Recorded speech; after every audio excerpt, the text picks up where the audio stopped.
నమస్తే, welcome to Ayushman భవ. Pregnancy care అంటే ఏంటి? గర్భ సంస్కార్ అంటే ఏంటి? ప్రెగ్నెన్సీ కేర్కి ఎలాంటి జాగ్రత్తలు తీసుకోవాలి? ప్రెగ్నెన్సీ కేర్ సమస్యలకు చికిత్సా విధానంపై వివరించేందుకు మనతో పాటు స్టూడియోలో ఉన్నారు కేఎస్ఏసీ హాస్పిటల్స్ కన్సల్టెంట్ డాక్టర్ శర్మిష్ఠ. వారిని అడిగి మరిన్ని సలహాలు సూచనలు తెలుసుకుందాం. నమస్తే అండి. శర్మిష్ఠ గారు, ఫస్ట్ చెప్పండి, అసలు ఆయుర్వేదంలో ప్రెగ్నెన్సీ కేర్ ఎలా ఉంటుంది? మనం చూసుకున్నట్టయితే అందరు మోడర్న్ సైడ్ వెళ్ళిపోతూ ఉంటారు. ఫస్ట్ ప్లానింగ్ నుంచి ఆర్ ఇన్ఫర్టైల్ కప్పులు అన్నప్పటి నుంచి కూడా ఫస్టే మోడర్న్ అప్రోచ్ అయిపోతుంది అందరికీ. సో ఫస్ట్ మనం ఏంటంటే ఫస్ట్ రూట్ కాజ్ని కనుక్కుంటాం అనమాట ఆయుర్వేదంలో. అదే ఇన్ఫర్టిలిటీ అనుకోండి, ఫస్ట్ ఇన్ఫర్టిలిటీకి అయ్యే కాజెస్ రూల్ అవుట్ చేసుకుని, పీసీఓడియా, థైరాయిడా ఏదైనా ఉన్నదాన్ని రూల్ అవుట్ చేసుకుని, అండ్ ఆ ఫీమేల్ ఒక వెల్ ఫిట్ ఫర్ కన్సెప్షన్ అన్న కేసులో మనం ఒక 3 to 6 months వరకు వాళ్ళని ప్రీ కన్సెప్షన్ కేర్ అనేది తీసుకోమని అడ్వైస్ చేస్తాము. యూజువల్గా 3 to 6 months అని ఎందుకు అంటున్నానంటే ఇప్పుడు వచ్చేవన్నీ చాలా ప్రీషియస్ ప్రెగ్నెన్సీస్. రైట్ ఫ్రమ్ ఇప్పుడు స్టార్టింగే కన్సల్ట్ అయ్యేది మమ్మల్ని 28 years నుంచి, 28 years of age female 28 years నుంచి వస్తున్నారు. మేము ఫస్ట్ టైం కన్సీవ్ అవ్వడానికి ట్రై చేస్తున్నాం అనుకుంటూ. సో అదొక 28 వరకు వచ్చేసరికి ఏంటంటే ఫర్టిలిటీ పీరియడ్ అనేది తగ్గిపోతూ ఉంటుందన్నమాట. మన ఏఎంహెచ్ వాల్యూస్ కానీ అవన్నీ మెల్లిమెల్లిగా తగ్గిపోతూ ఉంటాయి. అంటే ఒవేరియన్ రిజర్వ్ అనేది తగ్గుతూ ఉంటుందన్నమాట. ఇప్పుడు మనం చూసిన పేషెంట్స్లో అయితే చాలా మటుకు 28 to 32 వరకు వాళ్ళు ప్రెగ్నెన్సీ ప్లానింగ్కి స్టార్ట్ చేస్తారు. సో ఫస్ట్ మనం ఐడియల్గా చెప్పేది ఏంటంటే ఏజ్ ఒకటి ఇంపార్టెంట్ ఫ్యాక్టర్ అనమాట. అది ఫీమేల్కి కాస్త 25 నుంచే స్టార్ట్ చేయమని అడ్వైస్ చేస్తాము. సో మెయిల్ కంటే కొంచెం లేట్ అయినా పర్వాలేదు, బట్ ఫీమేల్కి అయితే చాలా ఇంపార్టెంట్ అనమాట ఏజ్. సో ఈ ఏజ్ ఫ్యాక్టర్ అంతా రూల్ అవుట్ చేసుకుని 3 to 6 months వరకు వాళ్ళకి డీటాక్స్గా, digital detox and mental detox and ఫిజికల్గా కూడా డీటాక్స్ చేస్తూ మన డైట్ అండ్ రెజ్యూమ్ని ఫాలో అవ్వమని చెప్తూ అలా స్టార్ట్ చేస్తాం అన్నమాట. మనం 3 to 6 months నుంచి ప్రెగ్నెన్సీ కేర్ అనేది. బేసిక్గా ఇది వచ్చేసి ప్రీ కన్సెప్షన్ కేర్ అన్నట్టు. మన ఆయుర్వేదంలో చూసుకున్నట్టయితే pre conception and post natal care కూడా మనం ఆయుర్వేదంలో చూస్తూ ఉంటాం, మనం చేస్తూ ఉన్నాం కూడా. ప్లాన్ చేసుకోవాలి అని అనుకునే వాళ్ళు 6 months ముందు వచ్చి ఆయుర్వేదం త్రో చేస్తే ఎలాంటి బెనిఫిట్స్ ఉంటాయి? ఫస్ట్ టైం వచ్చేసి healthy babies, not only for the ఒక ఫీమేల్ కన్సీవ్ అయిన ప్రెగ్నెంట్ మదర్కే కాకుండా తర్వాత కూడా బేబీకి హెల్త్ కానీ ఇమ్యూనిటీ పెంచడం కోసం కూడా మనం గర్భం నుంచే చేస్తూ ఉంటాం అనమాట. మనకి 4 main రీజన్స్ కావాలి అని చెప్తామన్నమాట ఆయుర్వేదంలో. అదేంటంటే ఋతు, క్షేత్రం, అంబు, బీజం. ఈ 4 కరెక్ట్గా ఉంటే బేబీ కూడా హెల్తీగా పుడుతుంది అండ్ తన ఐక్యూ, ఇమ్యూనిటీ అన్నీ కూడా చాలా బాగున్నాయని చెప్తాం. ఆ 4 ఏంటంటే ఋతువు, క్షేత్రం, అంబు మరియు బీజం అని అంటాను. ఋతువు అంటే ఏ కాలంలో కలవాలి, ఏ ఫర్టైల్ పీరియడ్ ఏంటి అనేది కౌన్సిల్ చేస్తాము. అండ్ క్షేత్రం అని అంటే ఊంబ్. మనం ఫస్ట్ ప్రెగ్నెన్సీ కన్సెప్షన్కి కూడా ట్రై చేస్తున్నప్పుడు మనం ఊమ్ని అంటే గర్భంని కొంచెం స్ట్రెంథనింగ్ చేస్తాము. అండ్ ఏమైనా డీటాక్సిఫైయింగ్ ఏమైనా ఉంటే ఆర్ ఎనీ ఫైబ్రాయిడ్స్ అలా ఏమైనా చూస్తే ఒకవేళ దాన్ని కూడా ఫస్ట్ ట్రీట్మెంట్ దానికి ఇచ్చి, పీసీఓడి మనం చాలా ఇప్పుడు చూస్తున్నాం, ఫస్ట్ వాటికి అన్నీ క్లియర్ చేసుకుని కన్సెప్షన్కి అలౌ చేస్తాం. అండ్ నెక్స్ట్ వచ్చేసి అంబు అంటే న్యూట్రిషన్, మన ఫీటస్కి సరిపడా న్యూట్రిషన్ ఎంతవరకు ఇవ్వగలం ఎక్స్టర్నల్గా, ఇంటర్నల్గా అనేది చూస్తాం. ఇంకోటి వచ్చేసి బీజం అంటే మెయిల్లో వచ్చే స్పర్మ్. ఆ స్పర్మ్ క్వాలిటీ కూడా ఇంక్రీజ్ చేసే విధంగా మనం చేస్తున్నాం. ఈ 3 to 6 months అని చెప్పినట్టు ఈ పీరియడ్లో ఏంటంటే ఈ అన్ని ఫ్యాక్టర్స్ని మనం స్ట్రెంథన్ చేస్తాం. అది కూడా న్యాచురల్ పద్ధతిలో, ఏం సైడ్ ఎఫెక్ట్స్ లేకుండా అండ్ ఆయుర్వేదం ప్రకారం కూడా మనం చూస్తున్నాం. అది ఓకే. ప్రెగ్నెన్సీ కేర్కి ఎలాంటి జాగ్రత్తలు తీసుకోవాలి? వన్స్ కన్సీవ్ అయిపోయిన తర్వాత ఎలాంటి జాగ్రత్తలు తీసుకోవాలి? కన్సీవ్ అవ్వక ముందు నుంచే చెప్పడం జరుగుతుంది. ఇలా చెప్పినట్టు అది 3 to 6 months టైం అని చెప్తాము. మనం కూడా ఐరన్, ఫోలిక్ యాసిడ్ టాబ్లెట్స్ ఖచ్చితంగా వాడమని చెప్తాము. దాంతోపాటు ఆయుర్వేదం ప్రకారం కూడా ఈ క్లీనింగ్ ప్రాసెస్ అదన్నీ అయిన తర్వాత కూడా ఒక్కసారి ప్రెగ్నెన్సీ పాజిటివ్ అని వచ్చినప్పుడు మనం బేసిక్ న్యూట్రిషనల్ స్క్రీనింగ్స్ అవన్నీ మనం చేస్తూ ఉంటాం. అండ్ ఇదొకటి ప్రతి ఒక్క పేషెంట్కి కస్టమైజ్డ్ ప్లాన్ అనేది అడ్వైస్ చేస్తామన్నమాట. సో ఇది 9 months కూడా మాసానుమాసిక గర్భవృద్ధి అనేది జరుగుతూ ఉంటుంది. సో ఎవ్రీ మంత్ మన దగ్గరికి వచ్చి ఒక విజిట్ ఇచ్చి ఎలా ఉంది, మీకు గ్రోత్ అండ్ డెవలప్మెంట్ ఎలా ఉంది అదన్నీ మనం అబ్జర్వ్ చేస్తాం. దాంతోపాటు ఫుడ్ కూడా ఏ మంత్కి ఏది తీసుకోవాలి అని అడ్వైస్ చేస్తాము. And not only for female, ఇక్కడ ఇద్దరికి మదర్ ఎంత ఇంపార్టెంటో ఫాదర్ కూడా అంతే ఇంపార్టెంట్ కాబట్టి ఇద్దరికి కలిపి మరి కస్టమైజ్డ్ ప్లాన్ అనేది ఇవ్వడం జరుగుతుంది. ఓకే, 6 months ముందు మిమ్మల్ని కన్సల్ట్ అవ్వాలి అని చెప్తున్నారు. అంతకుముందు ఏమైనా సమస్యలు ఉన్నా అంటే పీరియడ్స్లో కానీ మీరు అన్నట్టు పీసీఓడి కానీ ఇవన్నీ ఏమైనా సమస్యలు ఉంటే వాటికి ట్రీట్మెంట్ చేస్తూ ఉంటుందా, ప్రాసెస్ ఎలా ఉంటుంది? ఫస్ట్ కనుక మనం రైట్ ఫ్రమ్ ద బిగినింగ్ ఒకవేళ వాళ్ళకి ఇర్రెగ్యులర్ పీరియడ్స్, పీసీఓడిలో ఫస్ట్ దొరికేది మనకి ఇర్రెగ్యులర్ పీరియడ్స్, అది వాళ్ళు ఇనీషియల్గానే డిటెక్ట్ చేసుకుని మన దగ్గరకు వచ్చి ట్రీట్మెంట్ తీసుకుని ఒక 6 months వరకైనా చెప్పొచ్చు. మనం ఆ టైం ఇవ్వాలి, ఎందుకంటే ఆయుర్వేదం అనేది స్లో అని అంటూ ఉంటారు. స్లో కాదు, అది రూట్ కాజ్ని ఐడెంటిఫై చేస్తాం మనం, చేసి దానికి అయ్యే కాజెస్ని అంటే ఇవి ఏమేమి చేయడం వల్ల ఇది పెరిగింది పీసీఓడి అన్నదాన్ని కట్ డౌన్ చేసుకుంటూ మెల్లిగా వస్తుంది. అండ్ ఇదంతా లైఫ్ లాంగ్ రిజల్ట్ అనేది మనకు తెలుస్తుంది. సో పీసీఓడి ఉన్నట్టు ఇనీషియల్గానే వాళ్ళు డయాగ్నోస్ చేసుకుని ఒక 2 to 3 months వాళ్ళు కరెక్ట్గా మేము చెప్పింది పాటించుకుని వెళ్తే పీసీఓడీనే కాదు థైరాయిడ్ని కూడా మనం రివర్స్ చేసిన కేసెస్ మనం ఆయుర్వేదంలో కేఎస్ఏసి హాస్పిటల్లో చూసాము. సో పీసీఓడి అది చాలా కామన్. ఇది ఇంకోటి వచ్చేసి ఈ థైరాయిడ్, ఈ రెండింటిని చేసుకుంటూ కూడా 3 months టైం పీరియడ్ పెట్టుకుని మనం ఇది అయిన తర్వాత ప్రెగ్నెన్సీ ప్లానింగ్ అనేది అడ్వైస్ చేస్తూ ఉంటాం. ఓకే, వన్స్ అంటే ప్రెగ్నెన్సీలో కొంతమందికి బీపీ, షుగర్ ఇవన్నీ కూడా అటాక్ అవుతూ ఉంటాయి. ఈ కేర్ తీసుకుంటే ఆ ఛాన్సెస్ తక్కువ ఉంటాయా? డెఫినెట్గా మనం చూసినట్టయితే gestational diabetes, pregnancy induce hyper tension అనేది రెండు చాలా కామన్గా చూస్తుంటాం. దీనికి మెయిన్గా వచ్చిన కారణం ఏంటంటే డయాబెటీస్కి ఊరికి చెప్తూ ఉంటారు కోకోనట్ వాటర్ తాగితే బేబీకి హెల్తీ హెయిర్ ఉంటుంది, అది ఉంటుంది, ఇది ఉంటుందని. బట్ అది ఎవరికి కావాలి? ఇంత హైడ్రేషన్ ఎవరికి కావాలి? ఎవరైనా అంత పని చేస్తుంటే కూలీల వాళ్ళకి ఎక్కువ శ్రమ మన బాడీలోంచి ఎలక్ట్రోలైట్స్ లాస్ అవుతున్నాయి అన్నప్పుడు ఈ కేర్ తీసుకోవాలి. ఎక్కువ కోకోనట్ వాటర్ అనేది మనమే అడ్వైస్ చేస్తాం. అలా అని ఊరికే ఇంట్లో కూర్చుని జస్ట్ కోకోనట్ వాటర్ తాగుతుంటే దీనివల్ల ప్రెగ్నెన్సీలో డయాబెటీస్ వచ్చే ఛాన్సెస్ చాలా ఎక్కువగా ఉంటాయి. అండ్ హైపర్ టెన్షన్ కూడా అంతే. మనం ఫుడ్ కూడా కరెక్ట్గా తీసుకోవడం, ఎక్కువ సాల్ట్స్ అనేది అవాయిడ్ చేయమంటాం, ఎక్కువ పంజెంట్ ఉన్నవి, కట్టు రసం ఉన్నవన్నీ అవాయిడ్ చేయమని చెప్తాం.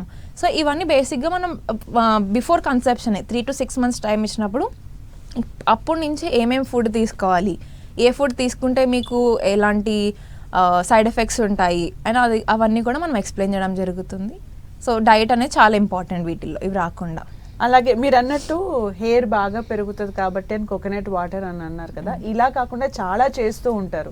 నిజానికి ఒక బేబీ హెల్త్ కానీ కలర్ కానీ ఇవన్నీ మనం తీసుకునే ఫుడ్ పైన ఉంటుందా, జీన్స్ పైన ఉంటుందా? ఇది అబ్సల్యూట్ మిత్ అండి, అది ఎవరు చెప్పారో మరి.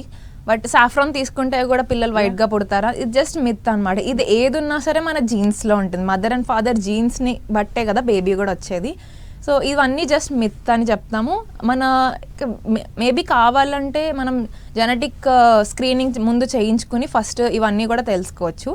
బట్ అవన్నీ కూడా ఎంత జెనెటిక్ ఎంత టెక్నాలజీ అడ్వాన్స్ అయినా సరే ఆ జీన్స్ మాత్రం జీన్సే కాబట్టి మనం ఏం చేయలేం. కాంప్లెక్షన్ అనేది, ఈ హెయిర్ అనేది, ఇంకా హైట్ వెయిట్ అన్నీ కూడా జీన్స్ బట్టి డిపెండ్ అయి ఉంటాయి. ఫుడ్ అండ్ ట్రీట్మెంట్ అప్పుడు తీసుకునే మెడిసిన్స్ అవన్నీ దేనికి పని చేస్తాయి మరి? బేబీకి కాకుండా అయితే ఇంకా దేనికి పని చేస్తాయి? యూజువల్గా అయితే బేబీ అండ్ మదర్ ఇద్దరికి సపోర్ట్ చేసేలాగా ఉంటుంది. మన మెడికేషన్ కానీ ఫుడ్ కానీ యోగా కూడా అడ్వైస్ చేస్తాము, ప్రీనేటల్ యోగా అవన్నీ కూడా అడ్వైస్ చేస్తాము. సో ఇదంతా వచ్చేసి first nutritional development for the baby. And ఇప్పుడు 2 to 3 months తర్వాత నుంచి క్రేవింగ్స్ అనేది స్టార్ట్ అవుతాయి. సో ఈ క్రేవింగ్స్ సప్రెస్ చేయడం వల్ల కూడా చాలా మటుకు డిసీజెస్ వస్తూ ఉంటాయి బేబీస్ కానీ చూస్తాం. సో మరి క్రేవింగ్స్ అంటే ఏమంటే ఈజీగా డైజెస్ట్ అయ్యే ఫుడ్స్ మనం అడ్వైస్ చేస్తూ ఉంటాం. ఇప్పుడు షష్టిక శాలి అని ఉంటుంది, రెడ్ రైస్, అది అడ్వైస్ చేస్తూ ఉంటాము ప్రెగ్నెంట్ ఉమెన్కి. ఎందుకంటే అది ఈజీ టు డైజెస్ట్. దానివల్ల ప్రెగ్నెన్సీలో మార్నింగ్ సిక్నెస్ కూడా చూస్తుంటాం కదా, అది కూడా డైజెషన్కి హెల్ప్ అయ్యే ఫుడ్ అవన్నీ ఇస్తుంటే మార్నింగ్ సిక్నెస్ అనేవి కూడా న్యాచురల్గానే తగ్గుతాయి. సో ఇవన్నీ బోత్ మదర్ అండ్ బేబీకి ఇద్దరికి కలిపి మనం న్యూట్రిషన్ అడ్వైస్ అనేది ఇవ్వడం జరుగుతుంది. మీరు అన్నారు చాలా మంది మోడర్న్ సైడ్ వెళ్తున్నారు, ఆయుర్వేదిక్ సైడ్ రాకుండా. దానికి రీజన్ ఏమై ఉంటుందని మీరు అనుకుంటున్నారు? అవేర్నెస్ లేదని అనుకుంటున్నాను. ఎందుకంటే ఇప్పుడు మేబీ అయి ఉండొచ్చు. ఎందుకంటే చాలాసార్లు ప్రెగ్నెన్సీకి ప్లాన్ చేసి వాళ్ళు ఫెయిల్ అవుతున్న కేసెస్ కూడా చూస్తున్నాము. ఇది అంతా ఎక్టోపిక్ ప్రెగ్నెన్సీస్ అని చూస్తున్నాము. అండ్ ఇంట్రాయూటరైన్ గ్రోత్ రిటార్డేషన్ అంటే గ్రోత్ తగ్గిపోయి ఉంటుంది కంపేర్ టు 9 months ఉన్న బేబీ 4 months లాగా ఆ గ్రోత్ అనేది చూడడం జరుగుతుంది. ఇవన్నీ కూడా మేబీ ఆయుర్వేదంలో కూడా స్లోగా జరుగుతుంది అండ్ రిస్క్ తీసుకోవడం నచ్చక వాళ్ళందరూ మోడర్న్ సైడ్ వెళ్తున్నారు. అది మనం అబ్సల్యూట్గా అడ్వైస్ మనం కూడా చేస్తాము. అండ్ ప్రీనేటల్ స్క్రీనింగ్కి కూడా మనం మోడర్న్ సహాయత తీసుకొని యూఎస్జీస్, యాంటీనేటల్ స్కాన్స్, టీఫా స్కాన్స్ అవన్నీ కూడా మనం అడ్వైస్ చేస్తాం. మనం ఏమి అలోపతికి దేనికి అగెనెస్ట్ కాదు, జస్ట్ మనం అడ్వైస్ చేస్తాం. ఒకవేళ మనకి డౌట్ ఉన్నా మనం అడ్వైస్ చేయడం జరుగుతుంది ఏదైనా సరే. ఓకే, గర్భ సంస్కార్ అనే వర్డ్ ఈ మధ్య ఎక్కువగా వింటూ ఉన్నాం, అంటే ఏంటి? మీరు అన్నట్టు గర్భ సంస్కార్, గర్భం అంటే ఊంబ్, సంస్కారం అంటే దాంట్లో పెరిగే బేబీకి రైట్ ఫ్రమ్ ద రూట్ అనమాట, అంటే రైట్ ఫ్రమ్ బిగినింగ్. ఒక 3 to 6 months అని ఇందాక చెప్పుకున్నాం కదా. సో 3 to 6 months అనేది ఒక టైం పీరియడ్లో ఈ ఒక హెల్తీ బేబీకి 3 to 6 months టైం తీసుకుని మనం ఈ రెజిమ్ అనేది ఫాలో అవడం జరుగుతుంది.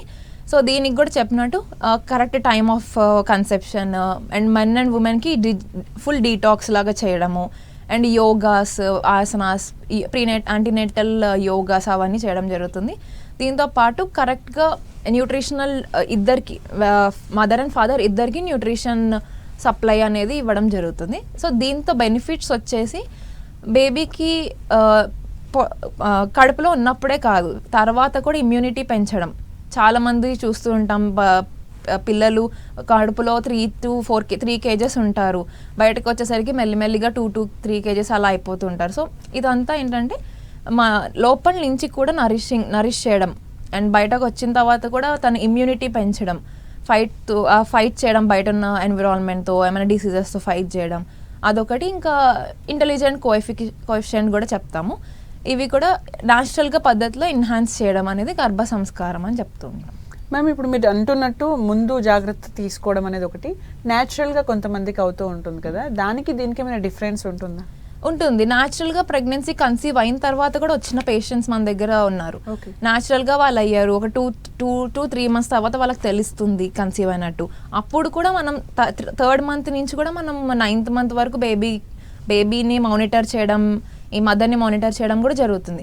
చెప్పినట్టు యాంటీనేటల్ స్కాన్స్ ఉంటాయి, టీఫా స్కాన్స్ ఉంటాయి, ప్రతి మంత్ గ్రోత్ స్కాన్ ఉంటుంది, నేజల్ ట్యూబ్ గ్రోత్కి తెలిసే స్కాన్స్ కూడా ఉంటాయి. అవన్నీ మనం అబ్జర్వ్ చేస్తూ 3rd monthకి వస్తే 3rd month, 4th monthకి వస్తే 4th month, ఎందుకంటే 3 to 5 monthsలో బేబీ గ్రోత్ అనేది ఎక్కువ అయి ఉంటుంది.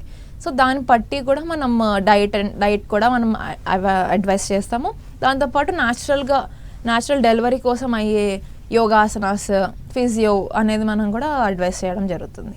ఆయుర్వేదంలో ప్రీనేటల్ కేర్ ఉంటుందా మ్యామ్? ప్రీనేటల్ కేర్ ఇప్పుడు చెప్పినట్టు అది 3 to 6 months నుంచి స్టార్ట్ అవుతుంది. అండ్ ఇదొకటి వచ్చేసి నాట్ ఓన్లీ ఫర్ ఫీమేల్ అని చెప్పినట్టు మదర్ అండ్ ఫాదర్ ఇద్దరికి. సో మదర్ ఎంత ఇంపార్టెంట్ రోల్ ప్లే చేస్తుందో ఫాదర్ కూడా అంతే ఇంపార్టెంట్ రోల్ ప్లే చేస్తారనమాట ఈ 9 months. And even before 9 months కూడా ఈ ఇద్దరు బాండింగ్ వల్ల కూడా అక్కడ వచ్చే స్పర్మ్ క్వాలిటీని ఎన్హాన్స్ చేయడం అవన్నీ జరుగుతుంది. అండ్ యూటరస్ కూడా క్లీన్, మీరు చెప్పినట్టు మనం పంచకర్మ ప్రొసీజర్స్ కూడా అడ్వైస్ చేస్తాం అనమాట ఇద్దరికి. సో ఈ ప్రీనేటల్ కేర్ అనేది మన గర్భ సంస్కారాలు అనేది చెప్పుకోవచ్చు. ఓకే, టోటల్గా అంటే ఓవరాల్గా ఎన్ని మంత్స్ కేర్ తీసుకున్న తర్వాత కన్సీవ్ చేసుకోవాలి? ఐడియల్గా అయితే 3 to 6 months అని చెప్తాము. ఎందుకంటే ఇప్పుడు చూసిన ఇన్ఫర్టిలిటీ కేసెస్ కూడా అలానే ఉన్నాయి. 6 months ప్లస్ వాళ్ళు 6 to 1 year వాళ్ళు ట్రై చేస్తారు కన్సీవ్ అవ్వడానికి, బట్ అది కాలేదంటే ఇన్ఫర్టైల్ కపుల్ అని చెప్తూ ఉంటాం. సో ఆ 3 to 6 months వరకు మన దగ్గరకు వచ్చి డైట్ అనేది ఏదైనా మన అడ్వైస్ తీసుకొని రెజిమ్ అనేది డైట్ అండ్ ఫుడ్ హ్యాబిట్స్ వాళ్ళ ఈ ఓవరాల్ డైలీ హ్యాబిట్స్ అవన్నీ కూడా మోడిఫై చేస్తూ 3 to 6 months వరకు మనం టైం తీసుకొని ప్రీనేటల్ కేర్ చేయొచ్చు అని చెప్పచ్చు. ఓకే మ్యామ్, ఇప్పుడు ఫర్టిలిటీ గురించి మాట్లాడారు కాబట్టి అలాంటి సమస్యలు ఉన్న వాళ్ళు మీ దగ్గరకు వస్తే కూడా సొల్యూషన్ ఉంటుంది. అంటే వాళ్ళకి కొంచెం తొందర ఎక్కువగా ఉంటుంది కదా, అంటే వాళ్ళకి ఎంత వరకు టైం పీరియడ్ ఇస్తారు మీరు? యూజువల్గా అయితే మనం ఏమి ఇట్లా మన దగ్గరకు వచ్చిన 1 monthకే కన్సీవ్ అవుతుందని మాత్రం చెప్పలేము. ఎందుకంటే ఫస్ట్ అది ఓవరాల్గా ఏమన్నా కాంప్లికేషన్స్ ఉన్నాయా, ఫస్ట్ ఫ్యాక్టర్ అయితే మనం బేసిక్గా చూడాల్సింది ఏజ్. ఇప్పుడు చెప్పినట్టే మనం ఏజ్ 28 నుంచి స్టార్ట్ అవ్వడం జరుగుతుంది. వాళ్ళ ప్రెగ్నెన్సీ ప్లానింగే 28 to 30 నుంచి స్టార్ట్ అవ్వడం జరుగుతుంది because of the personal reasons అనుకోండి. ఐడియల్గా చెప్పడం అయితే ఫస్ట్ బేసిక్ స్క్రీనింగ్ చేయమని చెప్తాం మనం. ఇప్పుడు నార్మల్గా ప్లెయిన్ యూఎస్జీ చేసుకున్న ఫస్ట్ దాంట్లోనే మనకి ఆల్మోస్ట్ సగం డయాగ్నోసిస్ అయిపోతుంది. అండ్ కొంతమందికి బ్లడ్ కూడా తక్కువ ఉంటుంది, అనెమిక్ పేషెంట్స్ కూడా ఉంటారు. సో రైట్ ఫ్రమ్ దేర్ వాళ్ళని ఐడెంటిఫై చేసుకుని 3 to 6 months ఇది 3 to 6 months వరకు మనం టైం ఇచ్చి ఇవన్నీ ఎన్హాన్స్ చేసే విధంగా నాట్ ఓన్లీ ఫర్ ఫీమేల్, ఇక్కడ మెన్కి కూడా అంతే బేసిక్ స్క్రీనింగ్స్ ఉంటాయి. స్పర్మ్ అనాలిసిస్ అనేది, టెస్టోస్టిరాన్, హార్మోనల్ ప్యాలెట్ ఉంటుంది. అవన్నీ కూడా మనం అడ్వైస్ చేసి న్యాచురల్గానే చేయడం జరుగుతుంది. ఓకే, ఇవన్నీ అయిపోయిన తర్వాత నెక్స్ట్ డెలివరీ. ఇంత ట్రీట్మెంట్ తీసుకొని ఇంత కేర్ తీసుకున్న తర్వాత దాని ఎఫెక్ట్ ప్రసవం పైన ఎంతవరకు ఉంటుందని మీరు అంటారు? ఎగ్జాక్ట్లీ, ఇప్పుడు మనం చెప్పినట్టు మనం మోస్ట్లీ న్యాచురల్ డెలివరీస్ కోసమే ట్రై చేస్తూ ఉంటారు చాలామంది. సో ఇక్కడ ఏంటంటే ఇప్పుడు అడ్వాన్స్ అయిన టెక్నాలజీస్కి బట్టి మనకి స్కానింగ్ చేసి కార్డల్ టాషన్ అనేది చూస్తూ ఉంటాం, పేగు చుట్టుకోవడం అని అంటారు. అవన్నీ మనం రూల్ అవుట్ చేసుకుంటూ ఉన్నాం ఇప్పుడు వచ్చిన అడ్వాన్స్ టెక్నాలజీస్తో. ఇది న్యాచురల్ డెలివరీ కోసమే మనం మోస్ట్గా ట్రై చేస్తూ ఉంటాం. ఎందుకంటే మనకి ప్రెగ్నెన్సీలో ఎక్కువ ఇంపార్టెంట్ అయినది అపాన వాయువు అంటాము. సో అపాన వాయువు కరెక్ట్గా పొజిషన్, అపాన వాయువు అని ఏంటంటే కిందకి ఉండే వాయువు, కిందకి జరిగేది. అది గర్భం బయటకు రావడానికి హెల్ప్ చేసే వాతం అని అంటాం అనమాట. సో ఇది కరెక్ట్గా బ్యాలెన్స్ చేసుకుంటూ వస్తాం ఈ 9 months కాబట్టి న్యాచురల్ డెలివరీకి మనం మోస్ట్గా ట్రై చేస్తూ ఉంటాం. ఒకవేళ అవ్వలేదు అనుకోండి కూడా మనం సిజేరియన్ అయినా అది అడ్వైస్ చేస్తారు, అది కంటిన్యూ అవుతుంది. సో ఈ మనం ఏ ప్రొసీజర్ చేసినా న్యాచురల్ డెలివరీ కోసమే 100% ట్రై చేయడం జరుగుతుంది. Coming to the twins cases, triplets cases ఎలా ఉంటుంది మ్యామ్? సో ఇదైతే బేసిక్గా చాలా మటుకు చూసినట్టయితే హెరిడిటరీ, ఒక ఫ్యామిలీలో ఎవరికైనా ట్విన్స్ అయినా ట్రిప్లెట్స్ అయినా ఉంటే ఛాన్సెస్ ఎక్కువ ఉంటాయి. అది మనం న్యాచురల్గా కూడా చెప్పలేము. అది కొంతమందికి హైపర్ ఓవ్యులేషన్ అవుతూ ఉంటుంది. అంటే ప్రతి మంత్ ఒక ఓవం నుంచి, ఒక సైడ్ ఆఫ్ ద ఓవరీ నుంచి ఒక ఓవం వస్తుంది, ఇంకో సైడ్ ఆఫ్ ఓవరీ నుంచి ఇంకొక ఓవం రావడం జరుగుతుంది న్యాచురల్గా. ఒక మంత్ ఈ ఓవరీ నుంచి, ఒక మంత్ ఈ ఓవరీ నుంచి. సో కొన్ని మంత్స్లో హైపర్ ఓవ్యులేషన్ ఉన్న కేసెస్లో ఏంటంటే 2 ovums 2 sides నుంచి ఒక మంత్లో రావడం జరుగుతుంది. అలా కొన్ని కేసెస్లో 3 రావడం జరుగుతుంది. సో ఇలా మన స్పర్మ్ అనేది చాలా మిలియన్స్ ఆఫ్ స్పర్మ్ ఉంటాయి కాబట్టి ఈ 3 ovumsకి అనేది ఫర్టిలైజేషన్ జరుగుతుంది. సో అప్పుడు మనం ట్విన్స్ అయినా ట్రిప్లెట్స్ అయినా అని ప్రిడిక్ట్ చేయొచ్చు. ఇది అనేది న్యాచురల్గా చాలా కష్టమే చెప్పడం కూడా. ఇదైతే ప్రెగ్నెన్సీలో చూస్తున్నట్టయితే మనం వాళ్ళ ఫ్యామిలీలో, మదర్ సైడ్ ఆఫ్ ద ఫ్యామిలీలో ఎక్కువ చూస్తే ఇక్కడ ట్రిప్లెట్స్, ట్విన్స్ రావడం ఎక్కువ చూస్తుంటాం. Okay, immediate care after delivery ఎలా ఉంటుంది మీ దగ్గర? ఇప్పుడు చాలా మంది వస్తూ ఉంటారు, అది కాకపోతే ఇమ్మీడియట్గా రారు. ఒక 1 year తర్వాత ఓకే వాళ్ళంతా ఫిట్ ఉన్నారు, వాళ్ళకి న్యాచురల్ డెలివరీ అయినా సిజేరియన్ అయినా స్టిచెస్ అంతా హీల్ అయిపోయిన తర్వాత రావడం జరుగుతుంది. సో మనం ఏం చేస్తామంటే ఇప్పుడు చెప్పినట్టు అపాన వాయువు అని ఉంటుంది కదా, దాన్ని రెగ్యులేట్ చేయడానికి మనం ఒక డయట్ ఇచ్చేస్తాము. అండ్ పట్టబంధనం అంటాం. అంటే మన యూటిరస్ అంత 9 monthsకి అంత గ్రో అయినప్పుడు మనం దాన్ని న్యాచురల్ పొజిషన్లోకి తీసుకురావడానికి బంధనం అనమాట, అదొక వ్రాపింగ్ అనేది చేస్తూ ఉంటాం. ఇప్పుడు చాలామంది మోడర్న్ సైడ్ కూడా వాళ్ళు చాలా అడాప్ట్ చేసుకుంటున్నారు ఇది పట్టబంధనం అనేది. సో టైట్గా కట్టేయడం లాంటిది. అండ్ సెక్షన్ అయితే సిజేరియన్ ఊండ్ కేర్ అనేది ఇవ్వడం జరుగుతుంది. సో ఇప్పుడు డెలివరీ తర్వాత ఓన్లీ ఫీమేల్కే కాదు, సో డెలివరీ అయిన తర్వాత ఓన్లీ మదర్కే కాదు ట్రీట్మెంట్ ఇచ్చేది, మన దగ్గరికి రావడం చెప్పేది, బేబీకి కూడా అంతే ఇంపార్టెంట్గా చూస్తాం అనమాట. సో మనకి ఆయుర్వేదిక్ పీడియాట్రిక్ అనేది సపరేట్ పెద్ద బ్రాంచ్ ఉంది.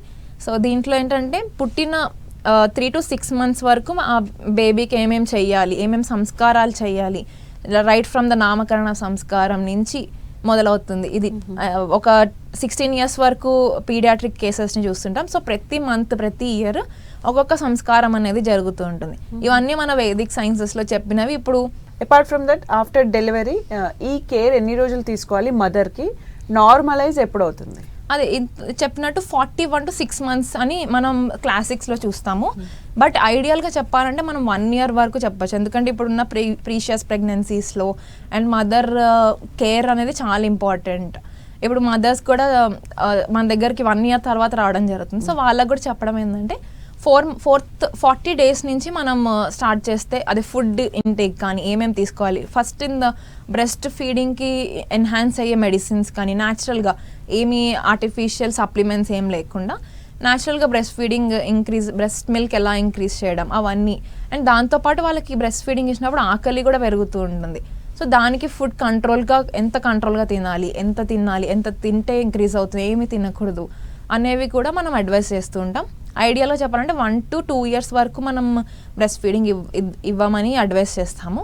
So right from 40th day మనం అట్లీస్ట్ 40th డే నుంచి కన్సల్ట్ అయినా మనం తర్వాత 2 years వరకైనా మనం చూడడం జరుగుతుంది. బేబీ టు బేబీ ఎంత గ్యాప్ ఇస్తే బాగుంటుంది, అలాగే మళ్ళీ ఫ్యామిలీ లైఫ్ విత్ హస్బెండ్ అంటే ఎంత గ్యాప్ ఇస్తే బాగుంటుంది? ఐడియల్గా చెప్పాలంటే 4 to 5 years ఐడియల్ అనమాట బేబీ టు బేబీ. ఎందుకంటే ఆ 4 yearsలో తను ఆల్రెడీ ఫుల్ సెట్ అయిపోయి ఉంటుంది అండ్ తన డైట్ డైలీ రొటీన్ అన్నీ సెట్ అయిపోయి ఉంటుంది. కాబట్టి first baby to second baby 4 to 5 years ideal gap అని చెప్పచ్చు. ఇప్పుడు చూసినట్టయితే 6 years కూడా ఇవ్వడం జరుగుతుంది. అది కూడా based on the mother's age అనమాట. ఎంత ఏజ్ పెరుగుతుందో అంత కష్టం అవుతుంది కాబట్టి డెలివరీకి, ప్రెగ్నెన్సీ, కన్సెప్షన్కి ఐడియల్గా 4 to 5 years అని చెప్పడం జరుగుతుంది. ఈ మధ్య కాలంలో ఎక్కువగా వింటున్నాం ఏజ్ ఫ్యాక్టర్ వచ్చినప్పుడు కొంతమంది హెల్దీగా ఉన్నప్పుడే ఎగ్స్ ప్రిజర్వ్ చేస్తూ ఉన్నాము అనేది ఒక కాన్సెప్ట్ వింటూ ఉన్నాం. అది అంటే సామాన్యులకు అందుబాటులో ఉండే చికిత్సా విధానమా, మీరేం చెప్తారు? ఎగ్ ఫ్రీజింగ్ అనేది కూడా యాక్చువల్లీ ఇప్పుడు మన ఇంత modern science and technology develop అయినందుకు మనకు ఒక రకంగా గుడ్ అనే చెప్పచ్చు, పాజిటివ్గానే తీసుకోవచ్చు. అది కూడా మన ఫీమేల్కి ఇష్టం, తన చాయిస్ కాబట్టి అది తను చేసుకోవచ్చు. బట్ ఇది కూడా ఎప్పుడైతే హెల్తీగా ఉన్నప్పుడు, అది కూడా 25 to 28 ఐడియల్ ఏజ్ అని చెప్తూ ఉంటారు వాళ్ళు కూడా, అప్పుడే ఓవేరియన్ రిజర్వ్ అనేది ఎక్కువ ఉంటుంది అండ్ అప్పుడే ఎగ్ ఫ్రీజింగ్కి కూడా ఉంటుంది. దానికి కూడా మనం ఆయుర్వేదం ప్రకారం కూడా మనం దాన్ని ఎన్హాన్స్ చేసుకుని క్వాలిటీ ఆఫ్ ఎగ్ అవన్నీ ఎన్హాన్స్ చేసుకుని ఫ్రీజింగ్కి కూడా అడ్వైస్ చేయడం జరుగుతుంది. ఓకే, కేసీసీ హాస్పిటల్లో తల్లికి ఎలాంటి చికిత్స ఇస్తారు? తల్లికి చెప్పినట్టు 3 to 6 months ముందు నుంచి అండ్ తర్వాత కూడా ప్రసవం అయిన 2 years వరకు కూడా మనం ఇవ్వడం జరుగుతుంది. And not only for mother, మన బేబీకి కూడా పీడియాట్రిక్ అనేది సపరేట్ బ్రాంచ్ ఉండడం జరుగుతుంది. అండ్ బేబీకి ఇక్కడ ఏంటంటే స్వర్ణ బిందు ప్రాశన అనేది కూడా చేయడం జరుగుతుంది. మనం ఎవ్రీ మంత్ పుష్యమి నక్షత్రం రోజు ఇది స్వర్ణ ప్రాశన అనేది కూడా ఇవ్వడం జరుగుతుంది. సో కావాలంటే ఒకసారి విజిట్ అయ్యి డీటెయిల్స్ అని తెలుసుకోవచ్చు.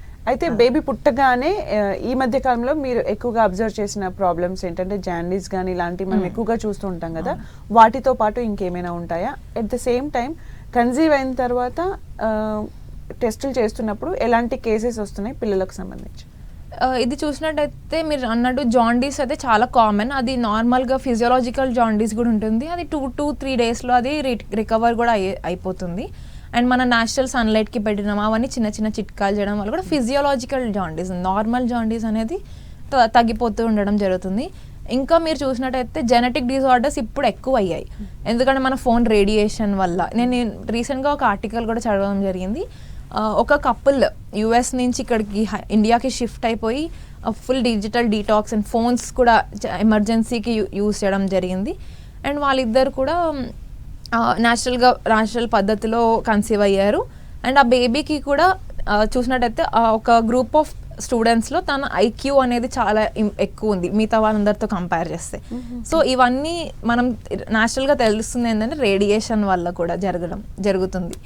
సో మనం చెప్పినట్టు రేడియేషన్ అవన్నీ కూడా ఇంపార్టెంట్ ఫ్యాక్టర్స్ అనమాట. సో దానివల్ల ఈ జెనెటిక్ డిజార్డర్స్ కూడా ఎక్కువ అవడం జరుగుతున్నాయి. కొంతమందికి ఈ ఆటిజం, ADHD అది కూడా ఉంటుంది. న్యాచురల్ డెలివరీస్లో కాంప్లికేషన్ కూడా అయినప్పుడు ఈ అమ్నియోటిక్ ఫ్లూయిడ్ అనేది లంగ్స్లోకి వెళ్ళిపోవడం వల్ల కూడా చాలా కేసెస్ చూస్తున్నాం. ఏవైనా కేసెస్ ఉంటాయా మ్యామ్? అంటే ప్రెగ్నెన్సీలో ఉన్నప్పుడే బేబీకి ట్రీట్మెంట్ ఇచ్చేవి ఏమైనా ఉంటాయా? అలా అయితే ట్రీట్మెంట్ ఇచ్చేవి అయితే ఏమి ఉండవు. మనం న్యాచురల్గా ఫస్ట్ డిటెక్ట్ చేసేసుకుని ఒకవేళ మన తర్వాత ఇప్పుడు కిడ్నీ డిసీజెస్ అనుకోండి, కడుపులో ఉన్నప్పుడే అవి డిటెక్ట్ అవ్వడం మనం టెస్ట్లో అన్నీ తెలుస్తుంది. సో దాన్ని బట్టి మనం 3 to 4 monthsలోనే ఇవన్నీ అనామలీ స్కాన్ అనేది ఉంటుంది. అది అప్పుడే చెక్ చేసేసుకుని రైట్ టైంలో చేసుకుంటే కంటిన్యూ అయిన తర్వాత మనం ట్రీట్మెంట్ ఇవ్వడం కన్నా ఆ బేబీని అబార్ట్ చేయడం అయినా జరుగుతుంది. బట్ తర్వాత ప్రెగ్నెన్సీ అయిన తర్వాత 9th month తర్వాత చేయడం కష్టం అవుతుంది. సో ఇలాంటి బేబీస్కి కొంచెం ప్రీషియస్ ప్రెగ్నెన్సీలో చూసినట్టయితే కొంచెం కష్టమే ట్రీట్మెంట్ ఇవ్వడం. సో ముందే డిటెక్ట్ చేసుకుని తర్వాత మనం ఏమన్నా నెక్స్ట్ ఫర్దర్ స్టెప్ తీసుకోవచ్చు. ఓవరాల్ ప్రాసెస్లో ఫుడ్ పాత్ర ఎంత? 100% అండి. ఫుడ్డే చాలా ఇంపార్టెంట్. ఎందుకంటే నాట్ ఓన్లీ ఫర్ మదర్, ఇప్పుడు బేబీకి కూడా న్యూట్రిషన్ సప్లై ఉండాలి, ఇవన్నీ ఎన్హాన్స్ అవ్వాలి. ఇప్పుడు చెప్పినట్టు మెయిన్గా అంబు అనేది ఇంపార్టెంట్ అనమాట. అంబు అంటే న్యూట్రిషనల్ ఫెసిలిటీస్ మన మదర్ నుంచి ఈ ప్లాసెంటా నుంచి బేబీకి రావడం కొంచెం టైం పడుతుంది. కాబట్టి food not only for baby growth and development, for the normal delivery అవ్వడానికి కూడా ఫుడ్, మళ్ళీ దాని తర్వాత కూడా బ్రెస్ట్ ఫీడింగ్కి కూడా చాలా ఇంపార్టెంట్ రోల్ ప్లే చేస్తుంది. ఓకే, కేఎస్ఈఎస్ఈ హాస్పిటల్స్లో మీ రోల్ ఏంటి ఫైనల్గా? సో మనం ఇక్కడ వచ్చేసి నేను ఇన్ఫర్టిలిటీ అండ్ ఈ ప్రీనేటల్ కేర్ని చూడడం జరుగుతుంది.